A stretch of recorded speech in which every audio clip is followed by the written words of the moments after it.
welcome to Sunspot. This is the week of July the 5th. It's been a couple of weeks since we've been with you, so we're glad to be back. There are a couple of things I want to share with you before we get to visit with the mayor, former mayor, councilman, friend,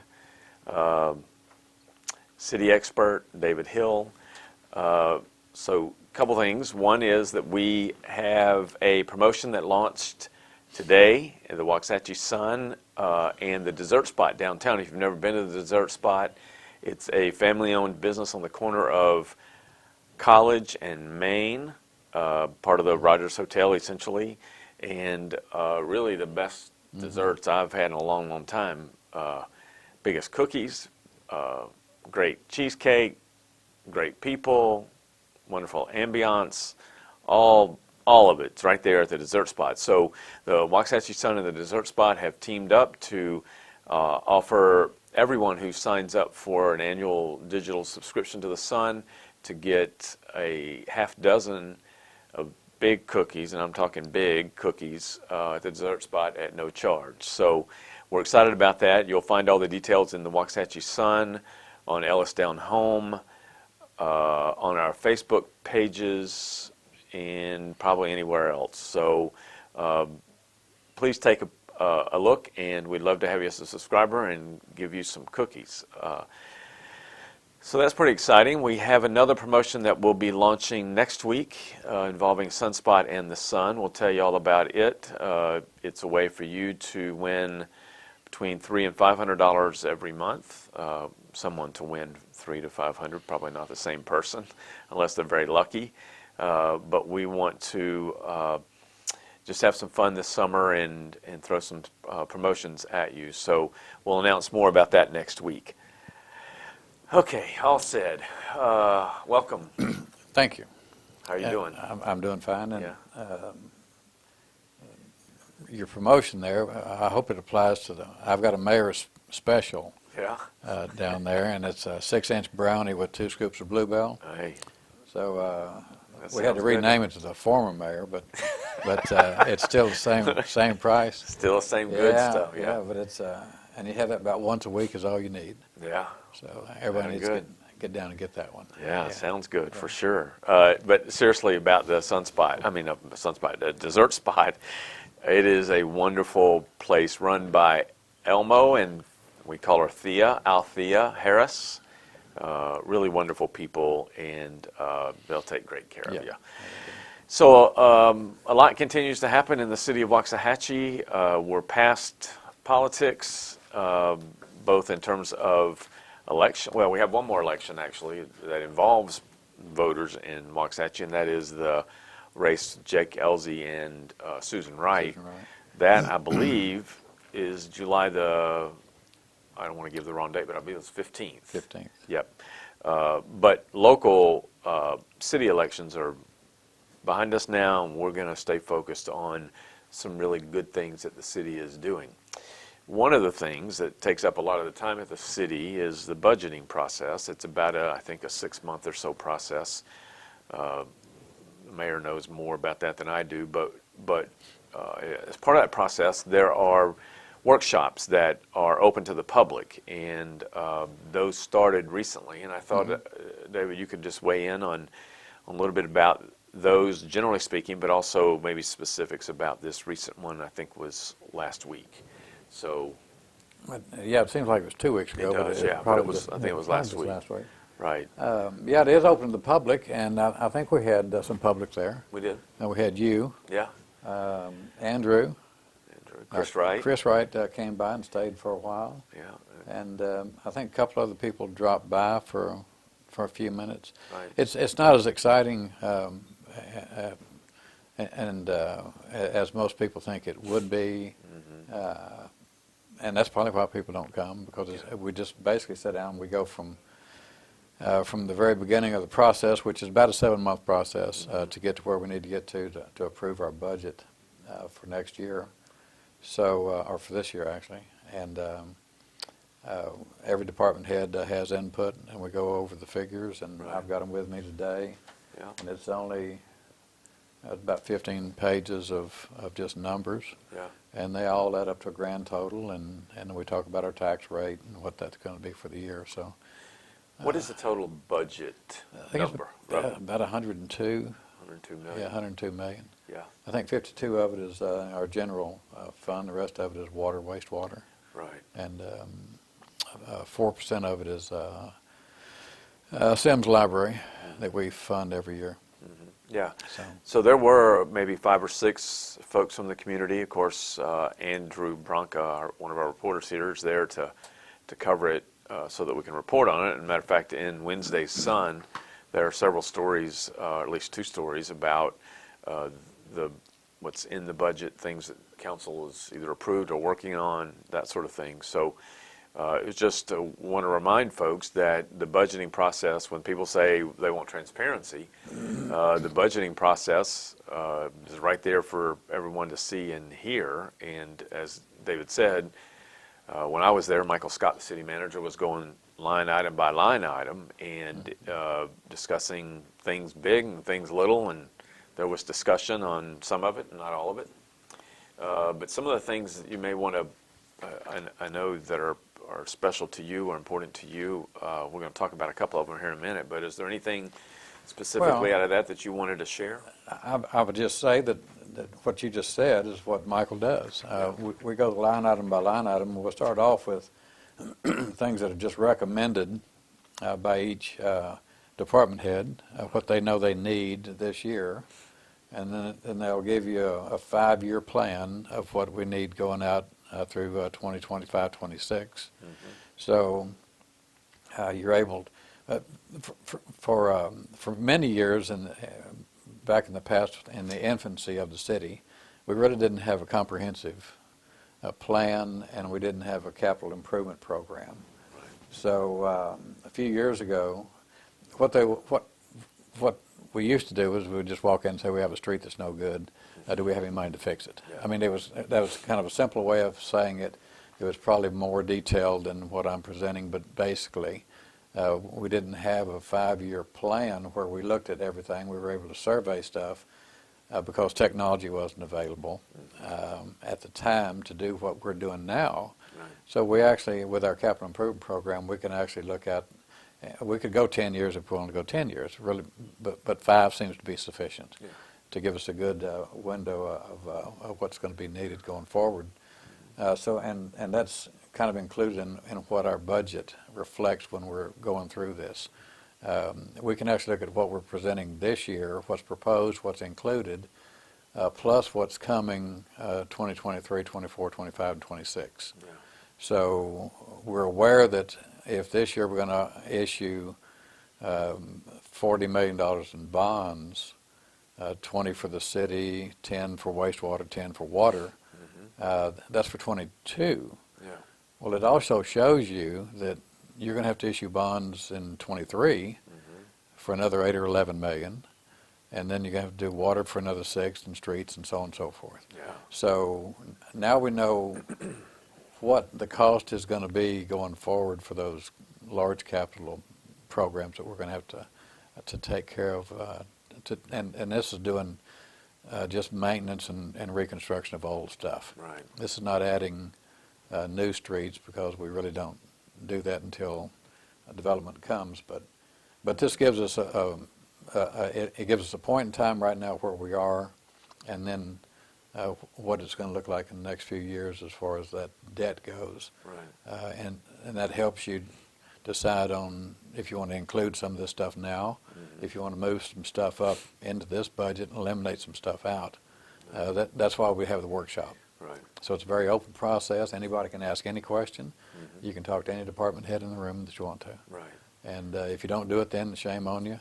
Yeah. You should have. Yeah. So it's a process that I found to be, as David just said, certainly wide open in terms of, I mean, there's probably 50 more, maybe more, I don't know. Yeah. It seemed like 50 or so folks in there from the city, and of course they carry on their business, and we're able to listen. And it's interesting to say the least. And there are things that are discussed that the average person out there, if either we don't report it or you don't follow the city on it on this website, or council meetings or workshop that you may have no clue about.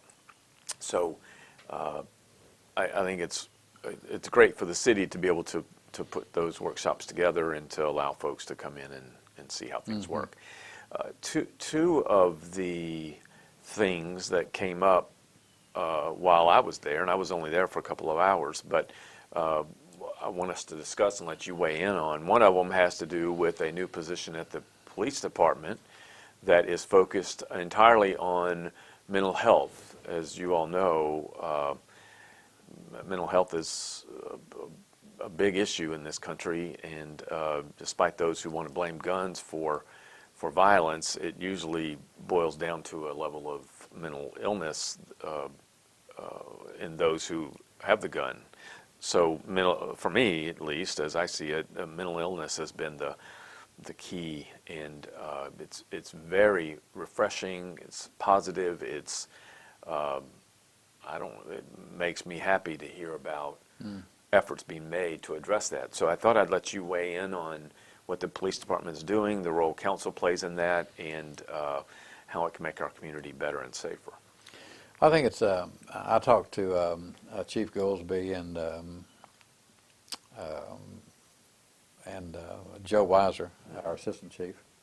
I always call him Bud. I don't know why instead of Joe. Is that what everybody calls him? No, it's Joe Weiser, but Bud was easier to remember, and Budweiser. So rather than saying Budweiser, you have to. I got it. That's good. No, it's not Bud, David. It's really Joe. So, but when you get older, you have to do things to remember stuff. So that's my word association. Got it. Anyhow, we were talking about. We have a shared asset in the county right now that several cities use, and it's for this particular issue that we're talking about, dealing with mental illness. But it wasn't just for mental illness; it was also for counseling for our PD and fire. Right. These guys go through it. Suicides are up. I think it was 64% in a police department. It breaks your heart when you hear that, because you know that these are the guys that go out and they see stuff at crime scenes and accidents that you and I are. Yeah. We see it on TV, right. But we're not there. Yeah. And so it's a little bit more emotional, I would think, and stressful on these guys, and it's indelibly etched in their minds once they see the stuff. So they have to deal with all this stuff and on their own in many cases. Yeah. There's a stigma throughout that service. Mm-hmm. And so after talking to the chief, they said that really what they have right now was not really sufficient. So I just asked them, what do you need? How do we take care of our fire and police to make sure when they go home in the afternoon that they're mentally safe as well? Right. What do we have right now, did he say? Well, it's just kind of I mean, we have a chaplain that comes to the PD. Right. But if you're standing on the corner someplace and you're having to de-escalate an issue with a fellow that is obviously having some issues, we don't have anybody that we can call. Right. With what we're talking about now, we'll have that ability to have someone in-house that would be on a 24-hour call, and if necessary, if we're out at 2 o'clock in the morning and we need somebody to come and help us talk to somebody, then you'll have that capability. It's multifaceted. All we needed was somebody to say that we need a position in the department. Right. That's what I did. I said we need a spot. Let PD get together. Y'all define what the need is, and then write the job description. We've now given you some funding to be able to put that person in place. So you don't have to wait for Red Oak to get through with him, or Ennis, or anybody else. Yeah, he's not passed around. He's not passed. He's right here in our own city. But we do our homeless surveys, and we've got, I think last time it was 14 people or so that grown-ups that were considered homeless. Most of them don't even want any help. Right. They're very picky about even the food that you bring to them. Yeah. If it doesn't have spicy mustard, Yeah. it's just they don't like a Subway. It's very picky. Right. But they don't want any assistance. But some of them are suffering from issues, obviously, Mm-hmm. and there's really, if they get off their medications or stuff like that, the only person that really finds out about it is when a police officer has to go out and confront those people. So it'd be better if we knew what kind of meds they had, and because we know them, Yeah. they know them by name. Yeah. So it's not like we just have a bunch of homeless people living all over the place. Right. We have more youth that are considered homeless than we do adults. Yeah. So anyhow, it's a good position that's necessary and needed. It'll help the community as well as our police officers and fire. Both of them will be able to use that asset. Right. But it's specifically generated over it for the PD. Yeah, To get it started over there. It seems to me to be a kind of an embryonic hire, because as the city grows, then it would seem that at some point may even become these are my words, a department of mental health professionals that can help an ever-growing police department and a city.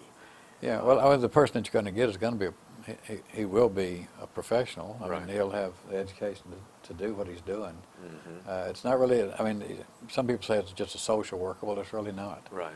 It's someone who's studied and been trained, Mm-hmm. not only in mental health, but in de-escalating issues. Right. So I think it's a good start. I'm sure hopefully it'll grow and we can see some good come from a program. Where is like it in that. the process now? We just approved. It's in this budget. Right. Okay. We got the money put in this year for the person, and I think Human Resources is probably drafting kind of the qualifications and for the job description of that. I think it's awesome. So, yeah. So there you go, a really positive step initiated by David and a few others that really will pay dividends well into the future, and certainly for the city's safety and health. And it's just something you should know about with respect to the city.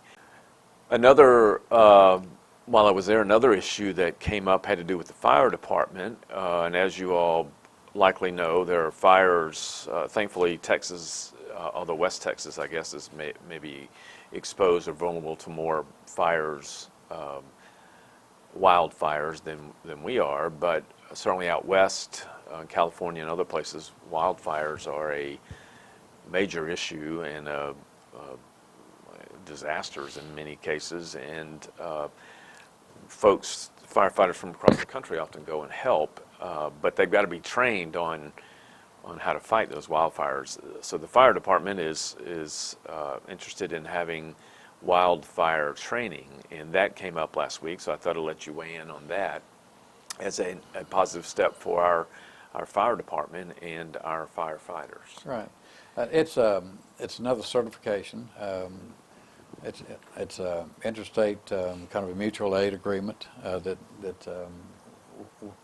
we'll be active with, and I think it's A&M is in charge of this. Mm-hmm. But they have grants for vehicles and all kinds of stuff. So, but every one of our members of the fire department won't be trained. It's just several want to be trained. They enjoy fighting fires, and this gives them another credential and a qualification. So if there is an event, then whoever those people are they'll get the call. Mm-hmm. And since their expenses are reimbursed if it's an emergency like that, so it's no cost to the city. Yeah. We'll pay for some equipment, but they have grants for equipment. Right. So once you get into the system and you get some people trained for it, then all that opens up for our fire department. Yeah, you're We'll have eligible access for to it. that. Right. Right. Yeah. You know, it's a great example, although very, very sad, of how other places help when there's a disaster. And in this case, I was reading a story the other day about a group of medics from Israel flew down to Yeah, Florida, Florida. yeah, to help with building collapse down there. And uh, to Israel's credit, just that they're an ally of the country, those men decided they would go straight to the site rather than going to a hotel and all that sort of thing. They wanted to get to work right away. And the men that you mentioned here that want to be trained are typically those who just say, "Get me out there. I want to help and serve." We've sent trucks and other assets that we have to different places. It's not uncommon when there's a disaster that everybody rallies. Nobody has all the money to have every asset that they need. Right. During the pandemic, we didn't have a morgue trailer, so Ferris did. We got their morgue trailer. We have high water rescue, but other people don't. Yeah. So we don't have a mobile command center. I think Red Oak does, so we share that if we need it. So it's we have a lot of mutual agreements, and this is just another one that you kind of enter into and train for it, and when you're needed, they've got some reserves that they can call on to take care of. So it could be a hurricane or it's not just a wildfire. Fire, yeah, right. Yeah, so yeah. Well, it just dawned on me that today's Wednesday, as you all know. We recorded on Wednesday, release it on Friday, but today, Wednesday, is the 7th. 5 years ago today, as it relates to mental health and the police department, was when 5 police officers in Dallas were ambushed, if you remember that. It's hard to believe that was 5 years ago, but today's the 5th year anniversary of that. So just 2 examples of, in the short time I was there last week at the workshop, again, a couple of hours, 2 things that came up that had substantive discussion there, and council was positive and interested in, as you just heard, at least approve the mental health professional position. I don't know about the training. Was that the wildfire training? Was that approved? Yeah, we went ahead and approved that. Okay, so two important things that are going on that you probably should know about. Well, and the interesting thing is when we were trying to, in the workshop, trying to balance our budget. Yeah. So we already know kind of what our taxes are going to be, our sales tax income. We kind of know what your appraisals are going to be. We don't have a certified appraisal right now, but we're pretty close to what we know we have. Yeah. So you have a few dollars left between there of what our budget is, and so we have a few needs that we can add in or take out of that 5 or 6, 8 items. Right. We didn't approve everything that was asked for in that group, and a couple things were not even approved at this time, but we went ahead and chose those. Yeah. That's why we have the workshop, so you can see that. Yeah, and as time goes on, tax rates and all that will be discussed, and those topics, I would assume, although I haven't been to a workshop when those were discussed, I would assume there's more discussion. And well, we kind of discussed tax rate this time. This is based on 66 cents. yeah, okay. Yeah. The only thing we did this year, because our debt, we're going to issue some more bonds. Yeah. And every time we talk about debt, people start getting concerned about it. But really, our debt, according to all the regulators and people that issue bonds, is only 25%. Or I think this year is 27% of our tax rate. So it's not bad. We don't have a lot of debt. Debt is good in some cases, is bad in some cases. But our bonds, we always add bonds, we roll off bonds. So we found a kind of a sweet spot there where we're looked at favorably by our bonding agents, and it's affordable for the city. We have plenty M&O, which is our maintenance and operations, to take care of the rest of the city business, our fire and PD and staff and everything else, parks and everything else that we do. Right. And we have a reasonable amount of debt, and we have a small amount that we pay for debt compared to other cities our size. So I think the city has done well, and it's not just us presently, but councils in the past to work it down to where that's where we find ourselves today, with a good fund balance, a reasonable tax rate, and while some people are affected more, it gets me to my picture. Yeah. The average tax, the Waxahachie's portion on a resident, for the average taxable value of your house of $233,000, which is the average taxable value of a resident in Waxahachie. Some are more, some are less. Right. But the tax is only $1,539 for the city. Yeah. So that's 28% of your total tax rate is $1,539, and the school district gets 56%. We only get 28, and of course Ellis County gets 16%.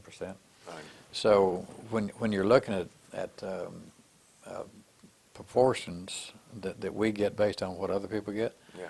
it's only 28% of your total taxes is city, Yeah. which supplies more needs than all the taxes of the others, as far as I'm concerned. Well, yeah. We're supplying you with fire,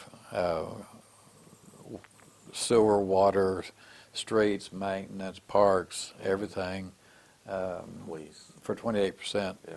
of the total tax bill for the appraised value of the house. Yeah, again, those are specific budget things that are not even budget things, reality that that most citizens just don't know, and there's no blame placed there. It's just you don't know if you don't know, and to hear these allocations has certainly over the years opened up my eyes about the specifics of the city and how things work. Yeah.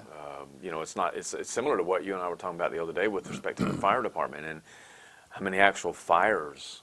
You know, what percent of the work being done by a fire department at large in the city is actually spent fighting fires? It's very low.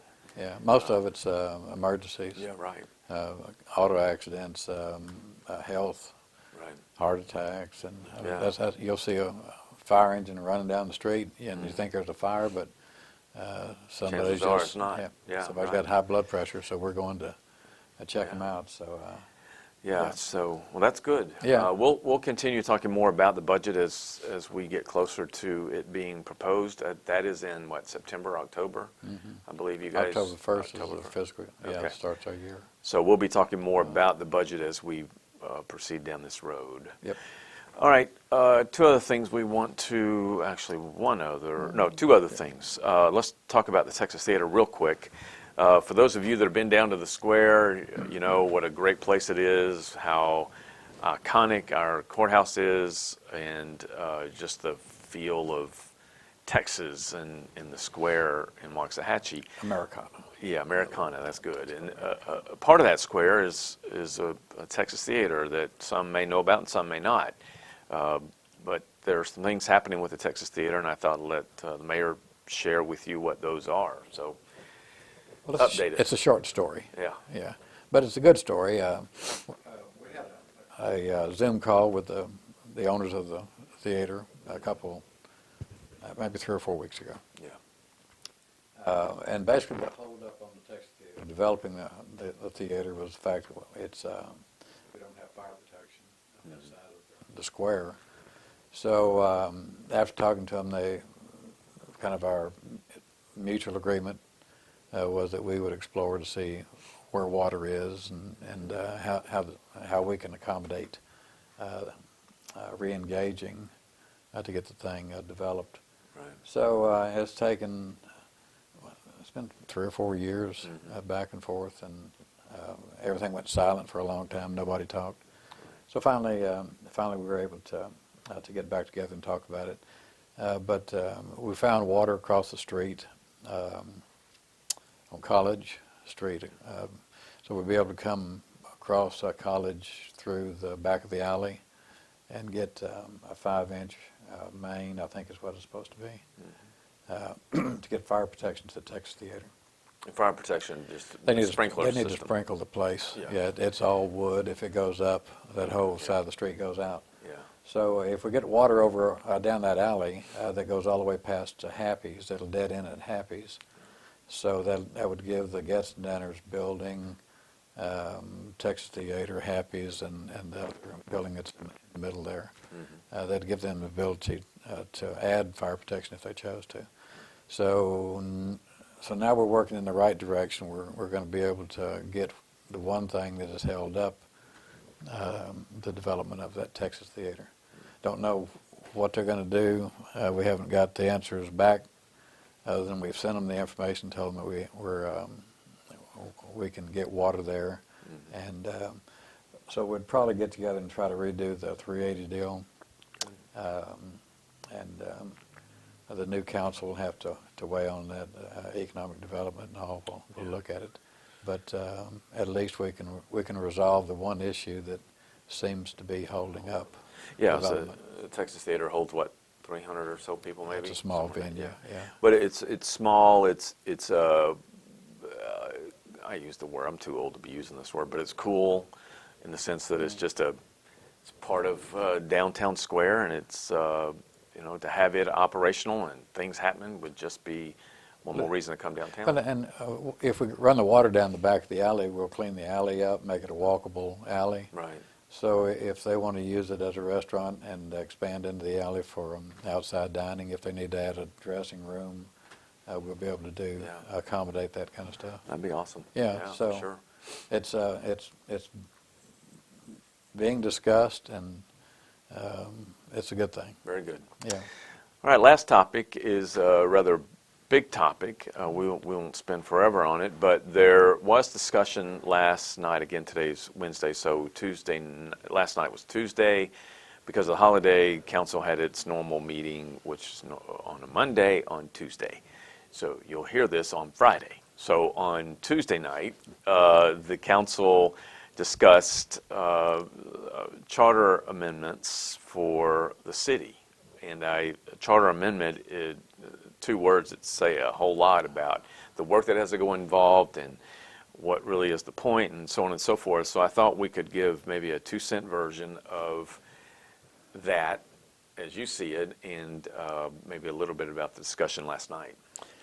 Well, the discussion last night was Tuesday night. This is Wednesday. Yeah. Well, it was People last are night. going to hear it on Yeah. Friday, so Okay. on Tuesday night. Okay. So Just hang with us. yeah, we'll figure it out. But the discussion last night, the one statement that came up was they would like to see the new council members, and they're saying that we're hearing this from everybody that's talking to us, that we'd like to have 7 council members and elected mayor outside of the 7.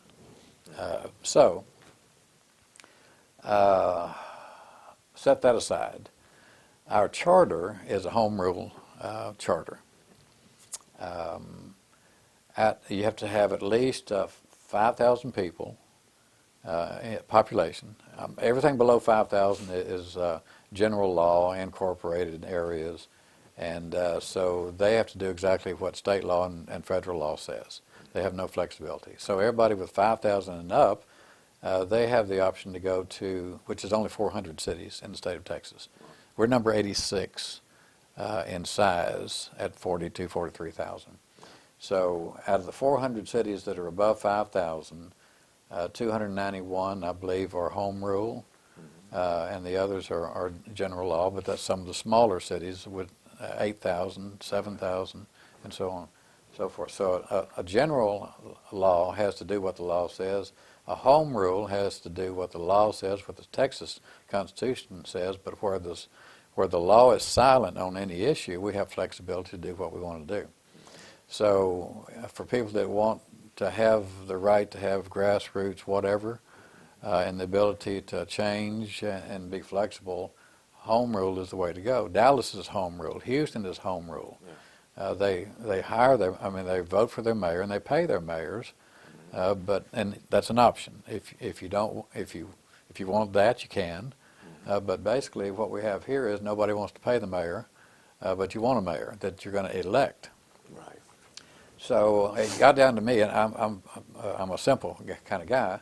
That if you can't get 2,800 ballots cast for city council members, and the average number of vote we get is around 1,200. I think Kevin got 1,500 one time, Right. 1,100 got in one time, but it's somewhere in the middle. Right. So you're looking anywhere for 1,100 to 1,500 votes per council member to get in.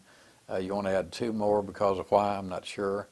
But if you think it gives you more representation, you're only getting 2,800 people that are voting to start with. Right. So do we think that the 2 positions will give us more voters?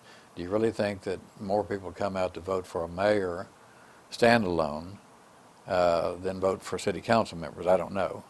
Nobody can show me any information that proves that. Yeah. And I've looked at other cities that have had elections that have standalone mayors. There may be 100 votes more for the mayor, but it's not like 5,000 people vote for the mayor, only 1,000 vote for city councilman. Right. It's the same people, Yeah. because they're all on the same ballot together. Right. So if you think you get a better deal with a single mayor and a council, okay, you can have that discussion. As it works right now, we have 5 council members. We elect the mayor out of that, but that doesn't seem to be acceptable to some of the people. It has been since 1971, and this is 2021. Is that right? 50 years? Yeah. It's been that way. So I think that's one issue.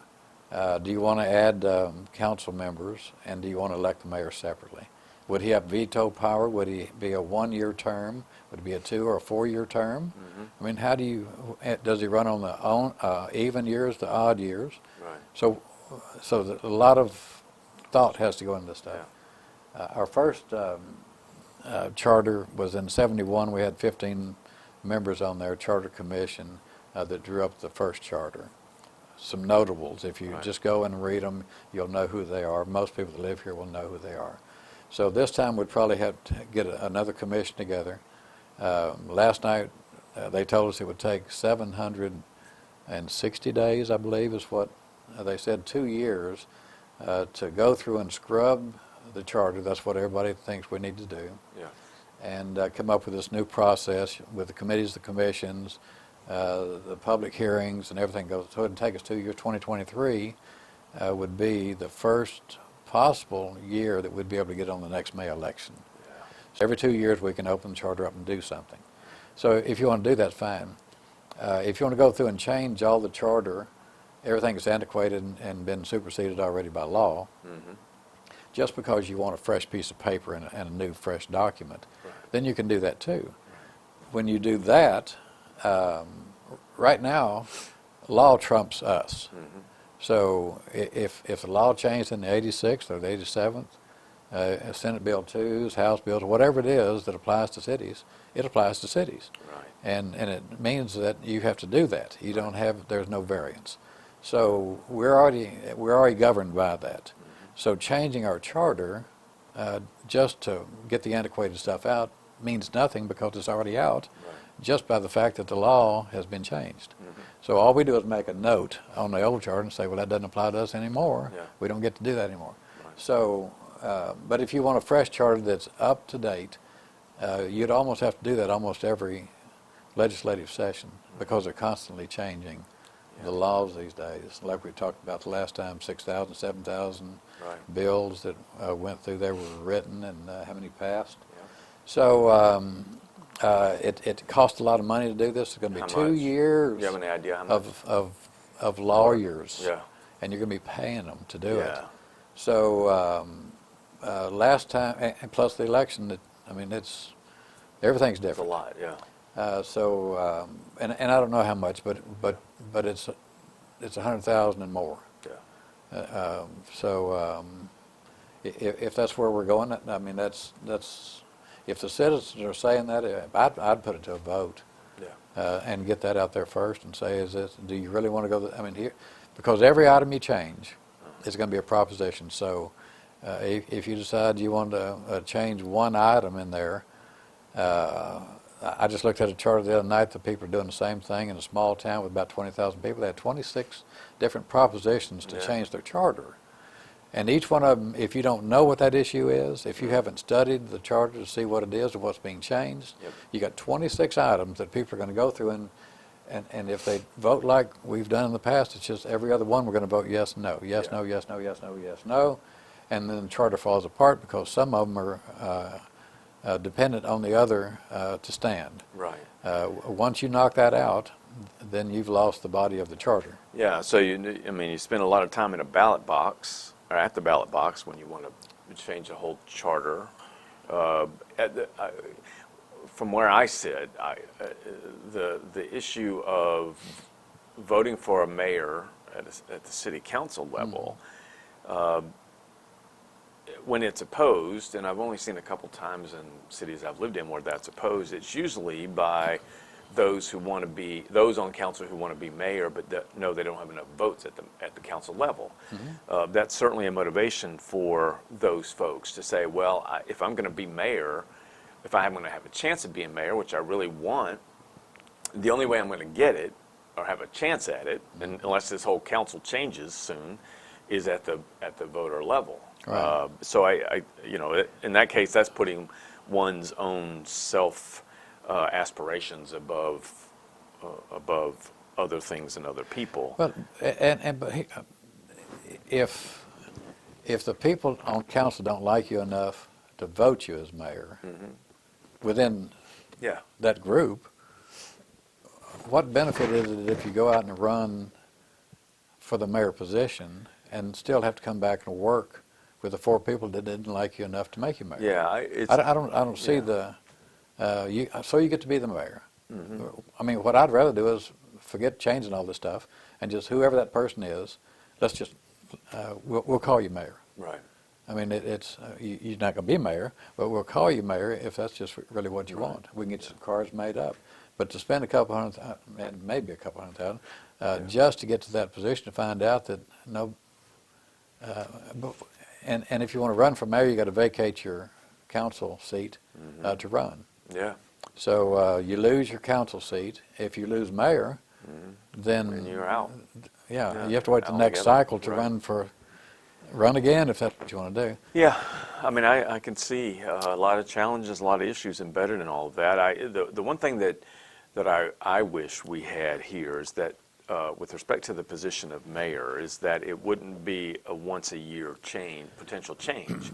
The person, in my view, and it could be done in the way that it's set up now, assuming the person continues to win as his or her council race, is name a mayor for at least a couple of years. I mean, the continuity, the focus, the energy, and I think of you as a good example, but I'm sure there are others where, you worked hard your first term as mayor, and there were things that would have benefited from your continuing focus. You can continue to focus on them because you're a council person, but the idea of switching up mayor, which does have some impact, it has impact on meetings, it has impact on public meetings and private sessions or executive sessions, because different styles and personalities and that sort of thing, it just seems to me to be a benefit to a city where there's continuity at leadership levels.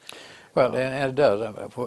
In my case, which is personal to me because it's me, with a new mayor coming in this election, when we do committee assignments and liaison assignments, usually we kind of go through and somebody get P&Z, somebody get WCDC, somebody get economic development, so on and so forth.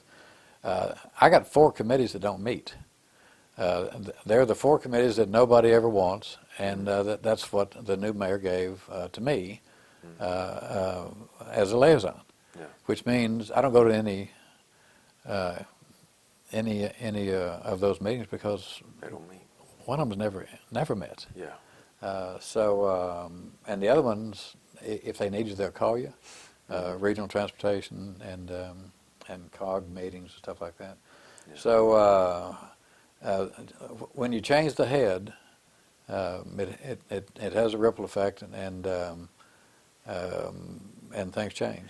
Yeah, so, and right now, we given the pandemic and the way things happened last November is that Doug Barnes, who's our mayor today, joined council last November. He's up for re-election next May, right? Or May, Yeah, he next runs May. the same year that I do, Yeah. 2022. So, that would be,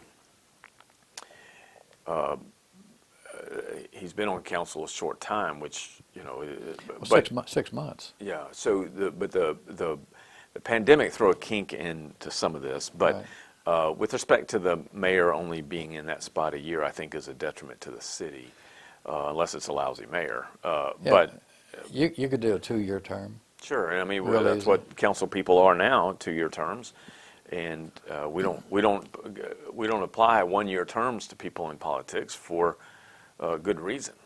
Well, that's why we have a strong city manager. Right. And home rule can let you have any one of those things. If you want to have a strong mayor, then you eliminate city manager. The guy comes in, he's got an MBA or whatever it is, experience. You hire him, you pay him a couple $100,000 as the mayor, and it's a paid position. Yeah, right. City council people don't get anything; they get gas, a cap, and a T-shirt. Yeah. So, and everybody's at large still.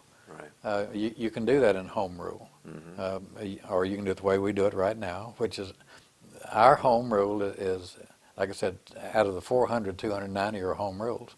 They have different variances as to the way it's constructed with a strong mayor, strong council, but we're all basically the same. Yeah. So as far as structure, not the 2 leadership positions, but so it's really up. It's up, and I know when people say that everybody's saying it, everybody's not saying it. Right.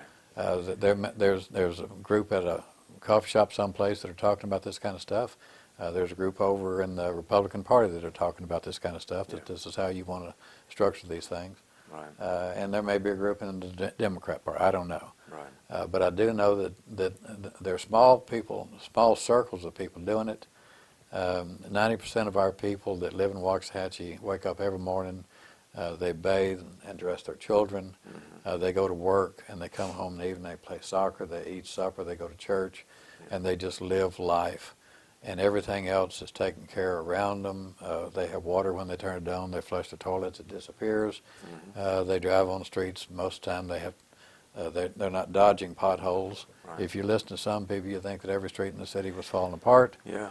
I mean, so Yeah. so it's a small voice. Yeah. It seems to me that the most overused words in this world are everyone and everybody, and very hyperbolic. It's everyone may mean, as you just said, my lunch group at Whataburger or my friends that we work out with or something. But so lots of good things happening here, important things. We want to keep you informed of all of them along the way, particularly this charter discussion, because it is expensive, time-consuming, may not necessarily be necessary, but we'll keep you informed as things go along. Yeah.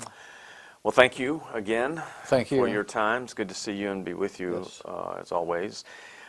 Just another reminder, the Waxahachie Sun and the Dessert Spot partnered up with a cool promotion. You can get the best newspaper content or best content in town and best cookies in town in this promotion. So check it out on our Facebook pages, on our websites. You'll see it. And we'll be announcing next week another promotion involving Sunspot and the Waxahachie Sun. With that, Scott Brooks, David Hill, signing off. Bye-bye.